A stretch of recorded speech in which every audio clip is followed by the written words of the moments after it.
Now, the incoming government has criticized the appointment Tuesday of head of the Commission for Human Rights and Administrative Justice, Shraj, and chairperson of the National Commission for Civic Education, NCC, by the outgoing administration. According to the incoming government, the appointments are in contravention of an agreement at the Transition Committee's meeting of December 19, 2016, that such appointment would be done in consultation with the Presidential Transition Committee. Kojapon Nkrumah speaks for the team. President-elect's team put out a statement that essentially explained that without creating too much fuss about what is going on, our position is pretty simple. One, that there was a prior agreement that appointments of this nature, without prejudice to the powers of the President and the incumbent administration to execute them, will be done in consultation with the Joint Transitional Team or the Joint Transition Team. Two, this was not done in this particular instant, and therefore the view of the President-elect's team is that this is unfortunate, it's disappointing, it amounts to bad faith.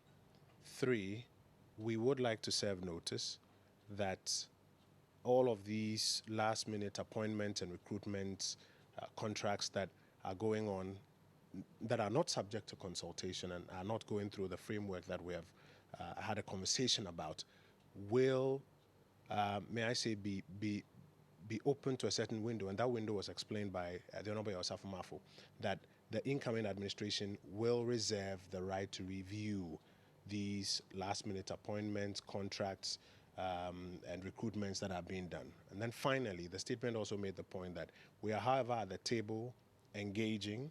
We do ask our friends on the other side to engage with us so that whatever needs to be discussed at the table is discussed. Then you don't have to wait for power to change hands and for these reviews to take place. Essentially, that's how we have articulated our concerns currently. The important thing to us, as I speak to you now, is that the transition is ongoing.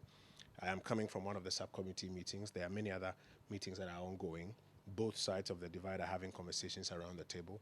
It's one item that's been breached, and we have served notice on that item. It is our hope that moving forward, things will be done in the spirit that the President and the President-elect have charged us to do in that spirit. But Environment, Science and Technology Minister Mama Yariga has rejected criticisms from the incoming NPP administration. The existing NDC government is making politically expedient decisions that could tie the hands of the new government. Mama Yariga stressed that the National Democratic Congress government, despite losing the 2016 general elections, still has a mandate of the people to govern until the midnight of January 6, 2017. He was speaking on Joy FM Super Morning Show. This is my position on the matter. The transition is taking place within a legal framework. That's the whole essence of enacting the law on transition. Now, that legal framework also is set within a constitutional framework. And that is where the issue of hard or soft law, the letter of the law or the spirit of the law arises. And I take a firm position that, first and foremost, the Constitution is unequivocally clear on the mandate of a president. No matter what you say about it, lame duck or whatever, the Constitution is clear on the tenure of a president, which terminates at the moment when he hands over, I believe, on the 7th of January 2017. Within his tenure, the Constitution is also clear on the things that he can do and not do, and how he should do it. One of those is to appoint the chairperson of the NCCE and to appoint the Commissioner for Human Rights and Administrative Justice. It says he should do so in consultation with, I think, the Council of State. And the President has appointed the chairperson of the NCCE and has appointed the Shraj Commissioner in accordance with the Constitution. No law violated, no Constitution violated. It doesn't violate the Transition Act. It doesn't violate the Constitution. And so when you start talking about bad faith, I'm asking bad faith about what? Was there consultation as agreed? Listen, the issue about consultation, as I said, and I don't want to go into that, because there was some discussion. And, well, if you push me, I would say it. And if I get to the transition team, I will say, look, he pushed me on air, and it will look like I'm hiding something, so I had to speak. There was an issue about what Osafo Mafo said when we were beginning the work of the transition team, if you recall, when he said he had heard, but he didn't want to believe that government was recruiting workers into the services and agreements were being entered into and etc. The next meeting I raised the issue. I said, on what basis were you going public to ask us, question us in public what we do as a government? And I reminded him that we have up to the 7th of January to hand over. And so far as I know the law to be, we have a mandate to run this country.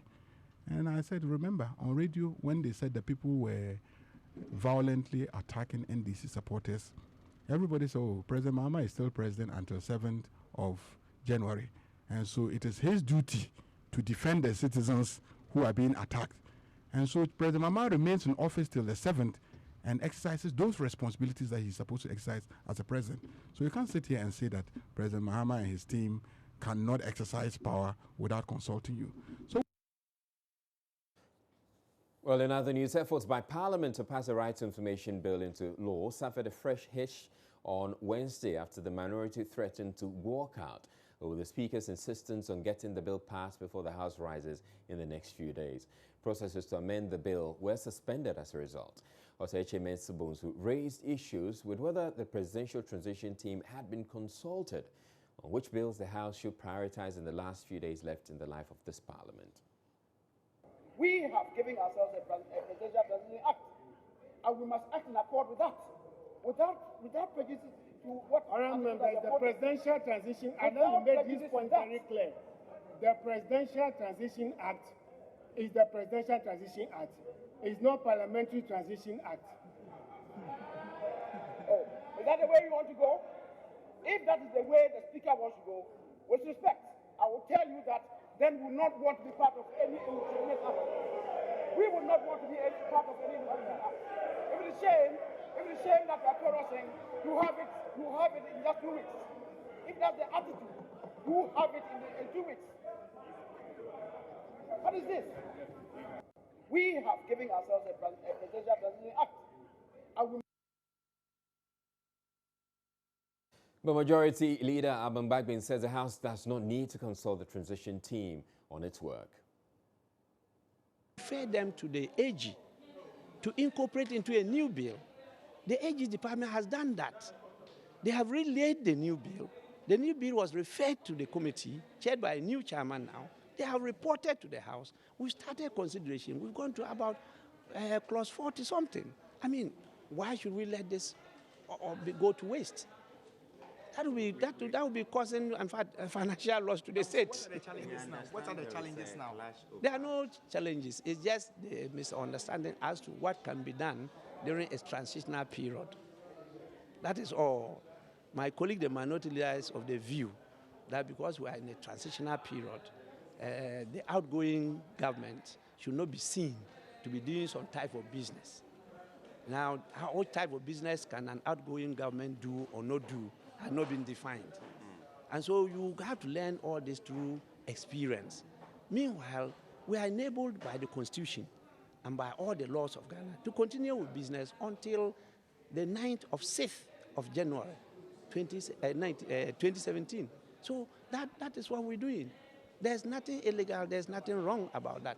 So we have discussed it and we have agreed to go on with the business. But we're hearing that you want it as a legacy, whilst they also want it to be passed.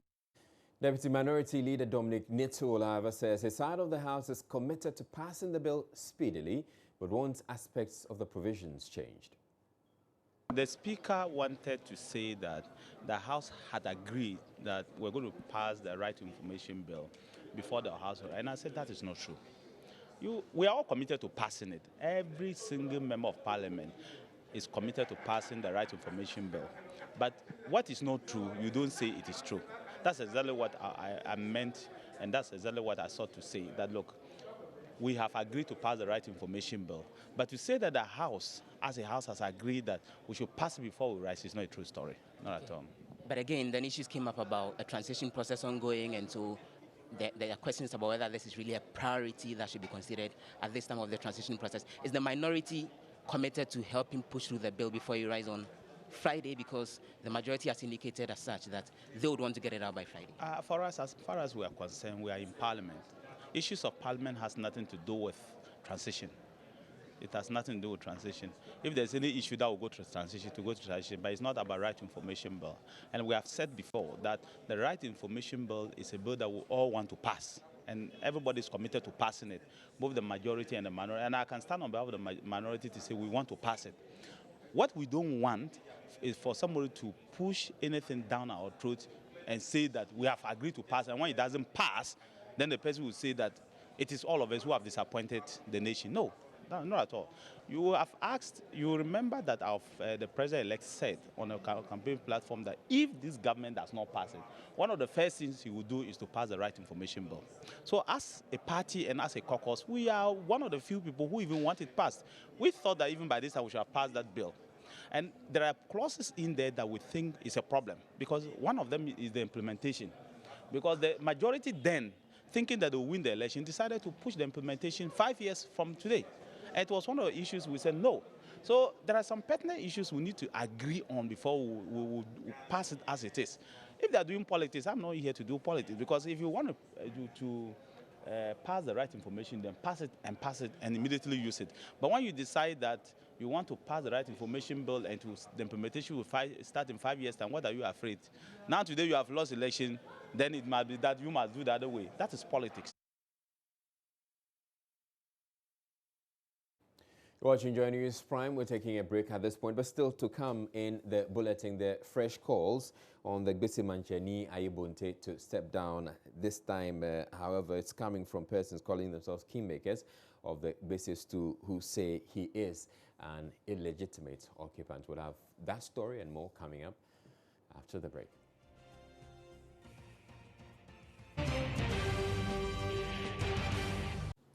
Welcome back to Joy News Prime. The police has launched its Operation Father Christmas. It says should help deal with crime during this Yuletide. The operation, which involves an elaborate plan to tackle crime during the festivities, was first mentioned by the Public Affairs Director of the Ghana Police Service in an interview with Joy News on Tuesday. Details of the plan are contained in the following report.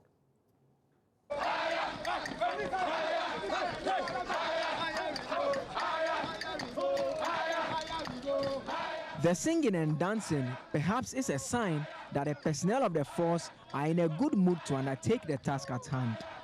Codenamed Operation Father Christmas, the plan seeks to deploy more personnel for patrol activities during the Yuletide. Speaking at the event, Director General Operations COP Christian Tete Yohunu said the police will increase community policing activities. It is the intention of the Inspector General of Police that all residents in Ghana celebrate the Christmas and New Year festivity devoid of crime and any untoward occurrences. To this end, the police administration has put measures in place to ensure that law and order is maintained in the country, that law-abiding residents go about their daily activities without fear of crime. To achieve this, robust confidence building and deterrent police patrols shall be organized in all regions. Such patrols shall be on 24/7 basis and will involve mobile and foot patrols.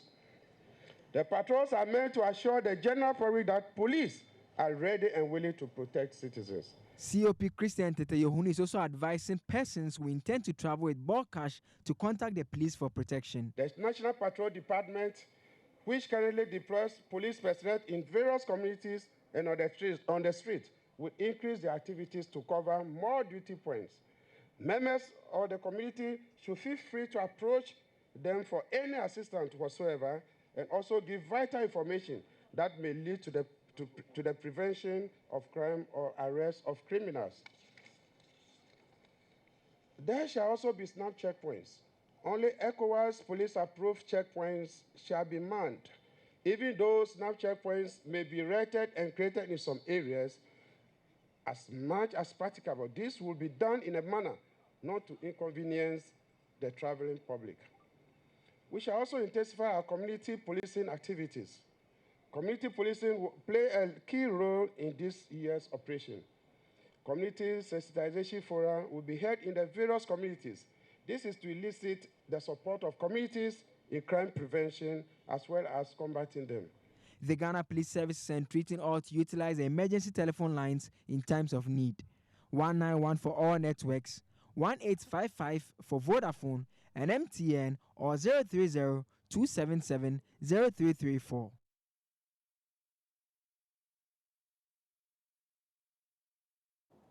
Now, President-elect Nana Addo Dankwa Akufo-Addo has affirmed Alan Kyerematen as his Trade and Industry Minister designate. He did this, made this affirmation when he met the Private Enterprise Foundation here in Accra. Elton John Brobe was at that meeting, and he joins me now in the studio to tell us more about this meeting.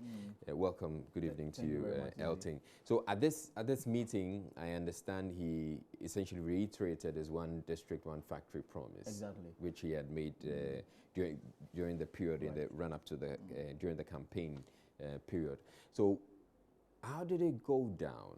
I mean, he had already, put it on record that he was going to make Alan Kyerematen his Trade and Industry Minister. But this one is more like an affirmation. I mean, we're all but certain that he's getting the job. Yes, absolutely. In wrapping up his statement before the PEV, he said that looking at the role he expects the private sector to play in his government, and indeed in his resolve to rebuild the country, he wants to see the private sector play a lead role in job creation, in developing the country from their sector. And for that matter, the only person that is competent enough to lead that crusade is Alan Kyerematen. So officially, he announced that Alan Kyerematen will be the Trade and Industry Minister, pending the confirmation by Parliament. Okay, we'll get to hear from him in a bit, but I want to understand, what was the purpose of this meeting? This is the Private Enterprise Federation Annual General Meeting, and this is made up of the players in the private sector, telecommunication, industry, manufacturing. So the PEF is an umbrella body for this company, and they are holding their annual general meeting. So Nana Addo Dankwa Akufo-Addo was invited to tell them his strategy to develop the private sector. It was based on this invitation. First of all, he said that he thought the invitation was premature because he's yet to take office as president, but knowing the crucial role he expecting them to play in his resolve to develop the nation, he accepted the invitation to speak to them. The first requirement was that the private sector brought forth challenges they are of the view is affecting their growth.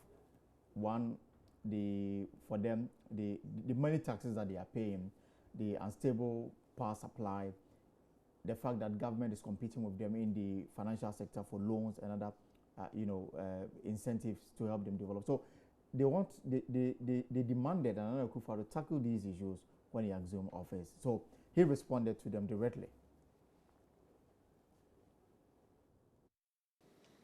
The NPP will restore and maintain macroeconomic stability through the pursuit of sound policies on the basis of an enhanced institutional framework.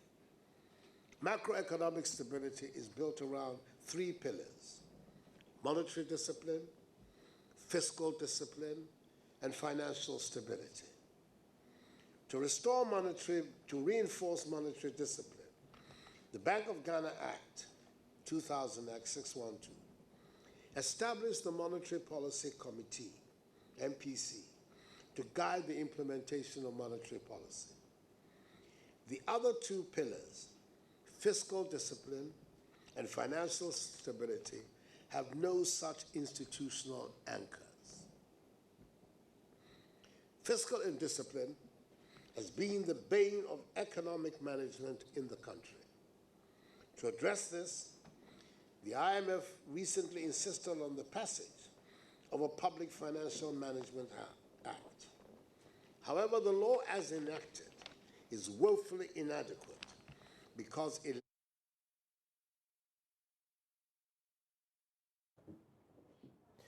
Right, so what else did he... implementation as... What else did he talk about? Well, he also spoke about the fact that he will work to ensure that the energy sector is developed to the extent that we will not have to go through the power challenges that bedeviled the country for almost 4 years. And secondly, to the people that he will be appointing to serve in ministerial positions, and he said, and I quote, if you are looking forward to make money in my government, then you'll be in the wrong profession. Right. You'd rather go to private sector and then work with them and make money. He's saying that he's ready to ensure that Ghana works again, and he's counting on the support of the private sector. The issue about the one district, one factory, he wants the private sector to lead the process because the Nana Osebon, the chief executive of PEF, in his welcoming address said that the private sector will be more than willing to partner government in realizing the dream of establishing a factory in each district. So this is something the private sector essentially is buying into? Yeah, they say that they are capable, as much as this is their area, and they know how to create jobs. So they want to partner government to implement this. Now, government is saying that it will not be the responsibility of government to do business. They will create the enabling environment for the private sector to strive, and for that reason, they will partner the private sector to develop, especially in this particular area of creating or of establishing a district in each factory, factory in each district of the country. And then secondly, also, in going forward, they will ensure that award of contract, 70% of it is given to local contractors. And it will not matter whether you are MPP or NDC. In the era where contractors pay money to get contract will be a thing of the past if you assume the office. Ladies and gentlemen, easily the most crucial problem facing our country and the #1 priority for the incoming government is the lack of jobs, especially for young people. We believe that job creation is essentially a private sector activity, and we will put in place a policy framework that will help businesses expand and create jobs, as well as promote the growth of entrepreneurship opportunities for young Ghanaians in particular. We have a clearly thought out agenda for job creation in place, and I invite you to join us for its rapid implementation. I know that our industrial sector faces difficulties. There's a long, intimidating list of challenges that we have identified. Our strategy is to address these challenges in ways that enable industry to thrive and become a major source of jobs, especially for the youth. All right, so apparently one other thing that came out had to do with the National Identification Authority and the fact that they were going to make national ID cards available to people. And that will be done within the first year of his administration. He is of the view that only a credible data can help government plan. And you can only plan when you have, you know, your nationals identified properly so that you know who is again and who is not. So for the first year of his administration, the NIA will work to ensure that that process is completed and people will have their cars. Thirdly, formalize the economy through the establishment of a national database. The National Identification System as the primary identifier, with linkages to the databases of institutions such as the police, National Health Insurance Scheme, Passport Office, Immigration, Courts, the Ghana Revenue Authority, and the Driver and Licensing Authority. The process of giving our country a national identification system began in President Kufuor's time. 8 years later, nothing has been done about it. And it is our intention that within the very first year of our mandate, that we intend to complete the process of national identification in Ghana. All right, so what's Alain Kyerematen? Alain Kyerematen was there? He was there. We tried to get a word from him, but he will not respond to us directly, except to say that Parliament will take the final decision on him. Okay, so that's one appointment essentially, you know, out of the bag and sealed, signed, delivered. Do you know of any others? Well, we are hearing rumors that of the chief of staff, the finance minister, the names. I know that the Minority Caucus held a meeting this morning, and on the agenda was this particular issue. What we are picking is that the MPP as a party, and indeed the caucus in Parliament, are in favor of Dr. Anthony Akoto Osei, whilst the name of Ken Ofori-Atta is coming from the President-elect's office. So the party and the President-elect's office has yet to come to a compromise on who should take the finance ministry's portfolio. The caucus is supporting Dr. Anthony Akoto Osei, and then the party as well. But it appears that he's not finding favor with the president-elect's office. All right. Thank you very much, Elton John Brobe. Up next, we bring you business news.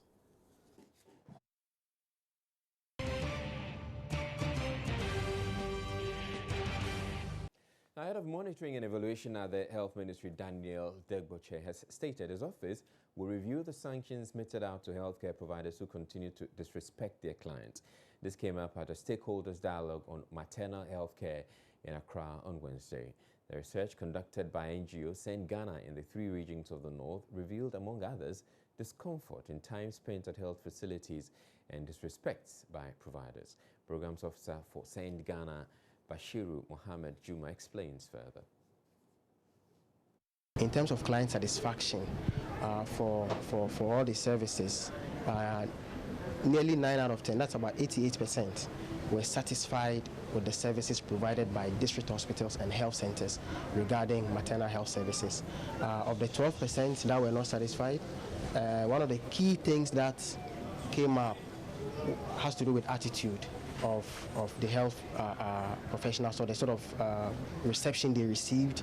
They were not listened to, they were not given a chance to speak freely. And for those who were very much satisfied with the service, that is 88%, attitude also came up strongly. So we believe that the whole issue about respectful maternal health, where the client is, the interest of the client remains supreme, where we begin to see health service delivery, as the name suggests, purely as a service, and then the client is right. I think that as a country, we should be moving more and more towards that direction. CEO of Send Ghana, Tiafa Kamara, was unhappy the issue of disrespect keeps recurring in all research works in the sector. The work we do in the health sector,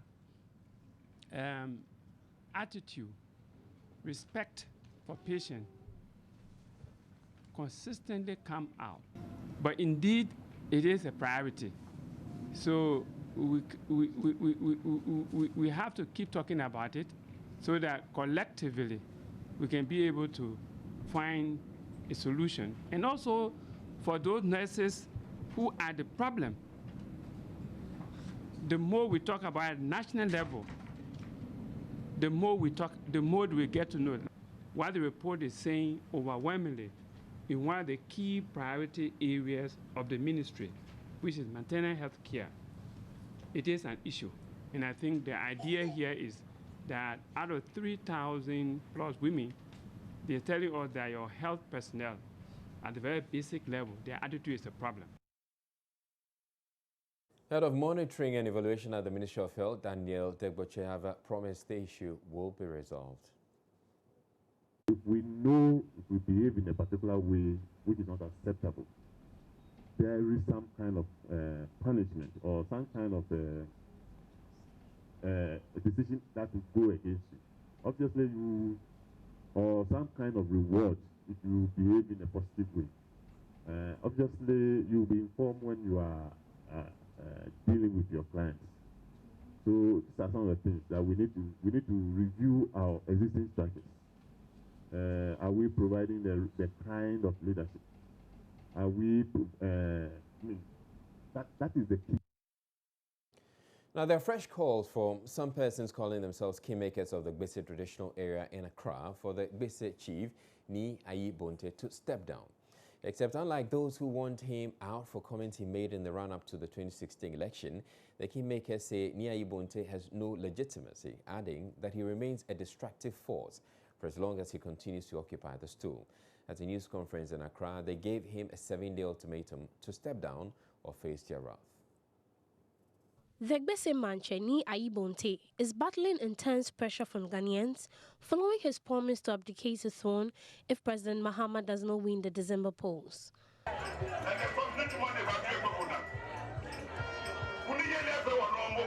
I am diligently doing all the work that has been assigned to me. Whatever he came to do, it's not done yet. Victory is ours. By 6 p.m. on Wednesday, we will turn Ghana around.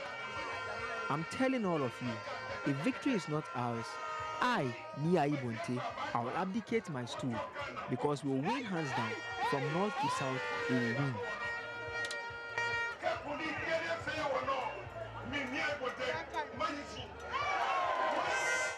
At a press conference held in Accra, the Gbese is asking Nia Ayi-Bonteh to step down as promised, issuing him a 7-day ultimatum to obey or face their wrath. Numo Okai Keteku I spoke on their behalf. It is therefore this paper recognition which has enabled him to continue styling himself as Gbese Manche. But it is our view that once he has breached the Constitution as well as his traditional oath, the honorable thing for him, Thomas Okai, to do in the circumstances is to stop holding out himself as Gbese Manche and to step down as vowed by him. We hereby, therefore, issue a 7-day ultimatum from today to do what he himself offered to do, or we shall advise ourselves. Thank you. According to the Kingmakers, Nia Ayi-Bonteh has been a destructive force in traditional affairs, meddling in politics, contrary to the Constitution of Ghana and Code of Royal Ethics of Chiefs. The group described this as disrespect and defilement of the laws of the land. As Kingmakers, we consider his statements as amounting to an invocation of a traditional oath and going contrary not only to the Constitution of the Republic of Ghana, but also against the Code of Royal Ethics for Chiefs, which is binding on all who parade themselves as chiefs. Elsewhere, a sub-chief at Eseniampong near Idrisu in the Ashanti region has been distilled for serving as a polling agent in the December 7 elections. And Kobi Ahene Nana Ekon Ansa represented the NDC at a local polling station. His townsfolk say he has sacrificed his customary duties for political engagement and, in the process, breached tradition. Kwesi Debra reports. Ochiame Kwesia Nefi tells Joy News Nana Ekon Ansa failed to escort the chief of the town to the polling station to cast his ballot. He is also alleged to have raised false alarm by calling police to the town to a youth violence which never occurred. Ochiamia Nefi says efforts to get an answer to apologize yielded no positive results. Anopa ewia esumu nsuomo obeba na your friend no awama no ene no atunsuaye. We distilled him because he disregarded his duty call and also raised false alarm. We called for a meeting to resolve the matter, but he disregarded our call and went to farm. Though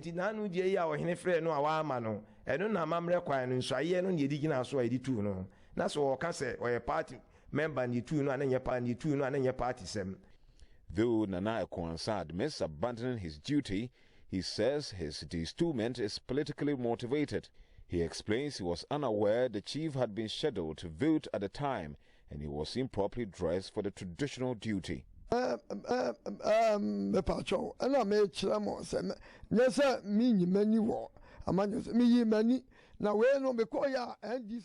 said I have been an NDC party agent and also raised false alarm.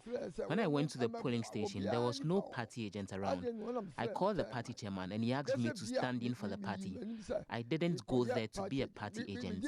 It's indeed true that before assuming office, I was a party agent.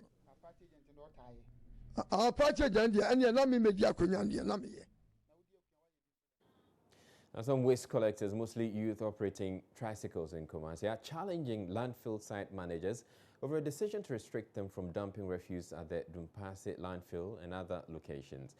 They are questioning the rationale for the decision when they have fulfilled their financial obligations to authorities. Nana Yaojima reports. Angry collectors say their checks reveal facility managers have run out of fuel for excavators and other equipment, hence closure of the Dumpase landfill site. They accuse authorities of making scapegoats of them when they have committed no crime. Salim Mohammed speaks for the group. The way that you see our colleagues, my brothers, they were shouting around is because of the diesel matter. It's because of the diesel matter that you were shouting around. At the same time, the machine that they used to push the rubbish for us to come and work on it. Sometimes when you normally come into the dump site, they were telling us we should wait, diesel will come. We wait till in the evening, 8 o'clock or 9 o'clock sometimes. That used to go home. As I'm talking to now, all my brothers that were standing in this place, some of them, at first, they were thieves. To be frankly with you, they were thieves. they were stealing items. If you've been hearing, there's certain word that you be saying in Hausa, say Arabagari. That's the main problem that comes in our community. So when that works comes, Bola works comes, all of them have decided to stop all those things and work with us here.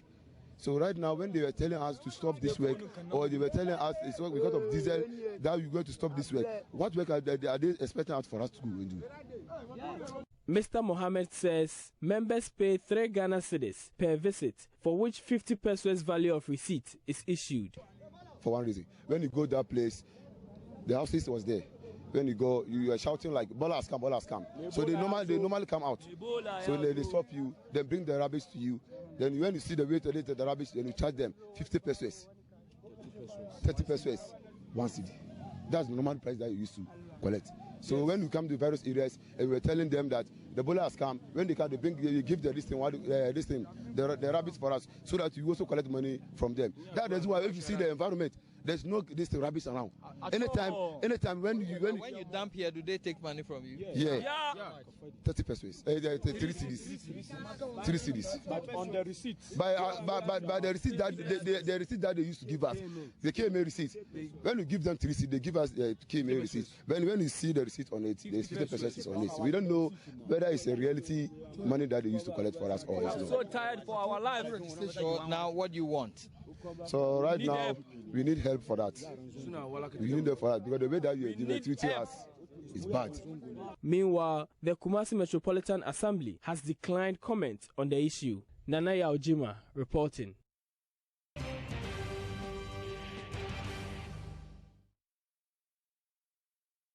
Now, the Tyne constituency in the Brahafo region, which in the last few elections in Ghana earned the reputation of being a dependable constituency, well, the National Democratic Congress appears to have turned its back on the party in the 2016 elections. The decider of the 2008 election that ushered in the Atta Mills-led NDC administration and which stayed faithful to the party in 2012 voted out the NDC incumbent MP as well as President Mahama.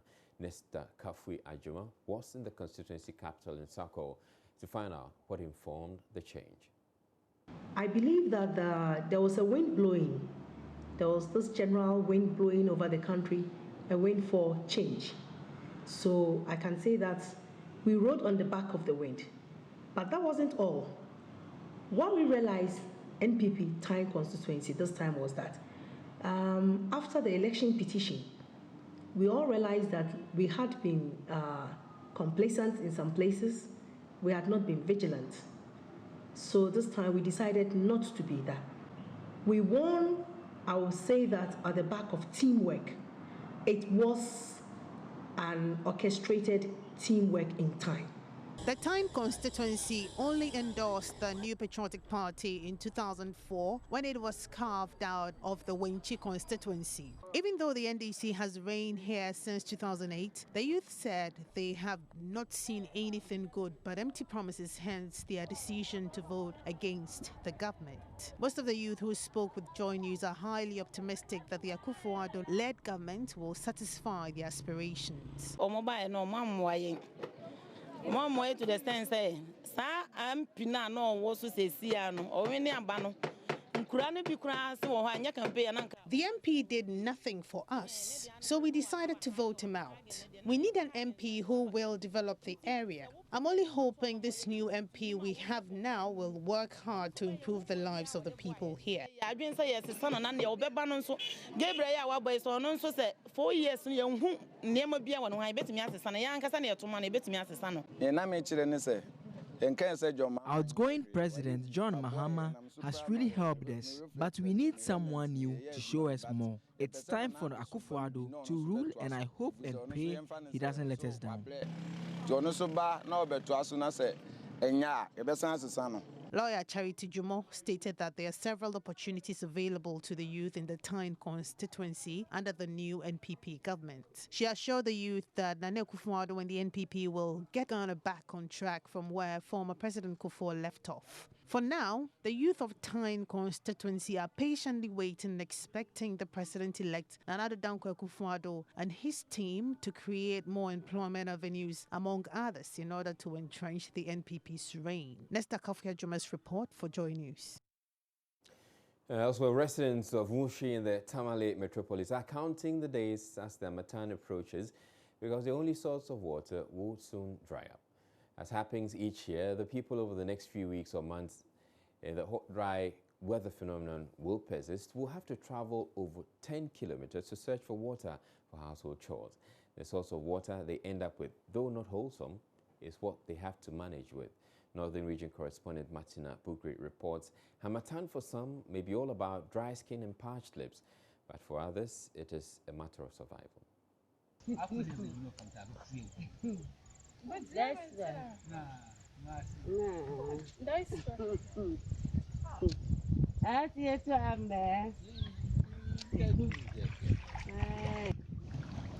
This shallow, small, stagnant milk water in a cup could pass for a chocolate drink if one does not study the content critically.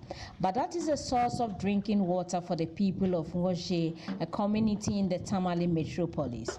Even though the community is just about 10 minutes drive from the capital, Tamale, the people in Ngoje are more rural than any of the remotest communities in the region. The people do not have roads, no school, no health center, and no potable water. It is 8:30 a.m. and the women are drawing water from this pond, which they say they have been using all their lives. Rahina to Abdul Fattah said they use the water for all their house chores. In our community, the water is not good. Even the cows dump their fuses inside the water. Even they urinate, they dump inside the water. So if you're going to take the water, it will do like it was not good. So we use it to drink. Everything we need, we use that water. In our bowls, we use it to wash our bowls and our clothes. Everything we want, we use that water. So we need help in this community. Rahina has not been well for some time now, which she partly attributes to the dirty water they drink. She said they do not treat the water. They just consume the raw water from the pond. Even myself today, I'm not feeling well because of the water. Since our parents born us, that water that we drink, and they want help to, they go and tell the people. We appeal them to come and give us pipe water.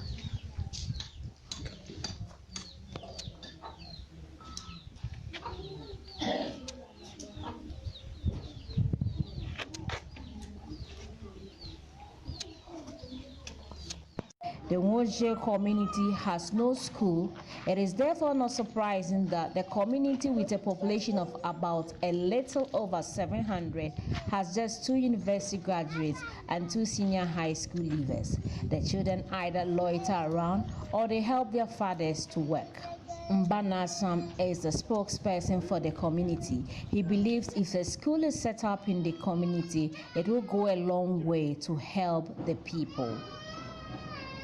Pam yankana kana shelma the yon shansam the mohoto pam the yon bi hima za bisho shukuru kayon katene. The whole of this community, there is no school, so our children are always loitering around. We don't have the ability to put up a school. I don't have a bicycle to send my ward to Tamale for school.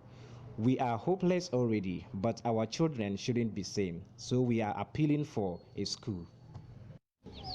It is the hope of the people of Ngoje that help would come soon. For Joy News, Martina Bugri reporting from Ngoje.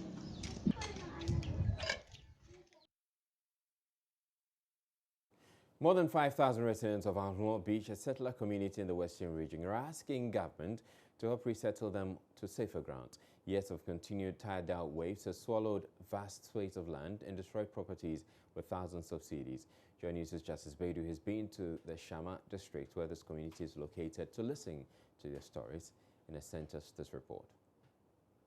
A town on the brink. This is Alhouan Beach, sitting on the estuary where the Pra River, one of Ghana's largest water bodies, enters the sea. A riverine town with a beautiful landscape from the outside. But inside, the very things that makes this town stand out are taking livelihoods away. Anlob Beach is currently stuck between the rock and then the hard place, because to its south, it faces disaster from the sea, and to the west, the Pra River is threatening to swallow it up. Less than 10 years ago, this whole place that I'm currently standing was home to some of the residents here. Now it's filled by the waves from the sea. The truth is that nobody here knows what would happen in the next decade. This is a familiar place for 55-year-old Aku Baya. A decade ago, she lived here with her family. But as marauding sea waves swept through Anlob Beach's coastline, things fell apart for her and her family. Tidal waves broke up my family, leaving me alone here. I've been very sad. I used to be happy when my kids were around to help me around. I get depressed. They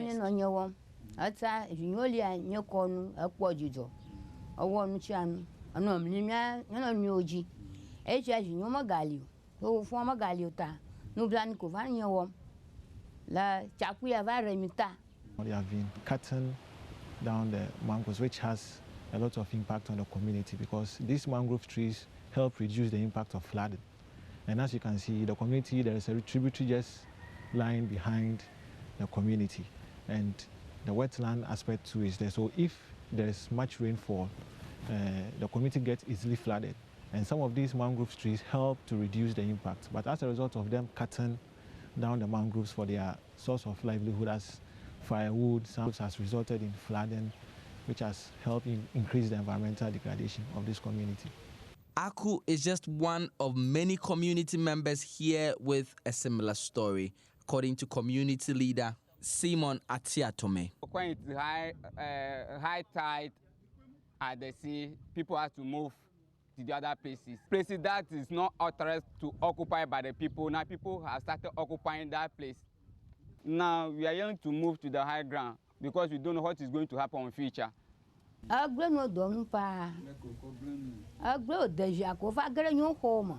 The sea has destroyed homes, our families, it has destroyed everything. Now we use roofing sheets as shelter.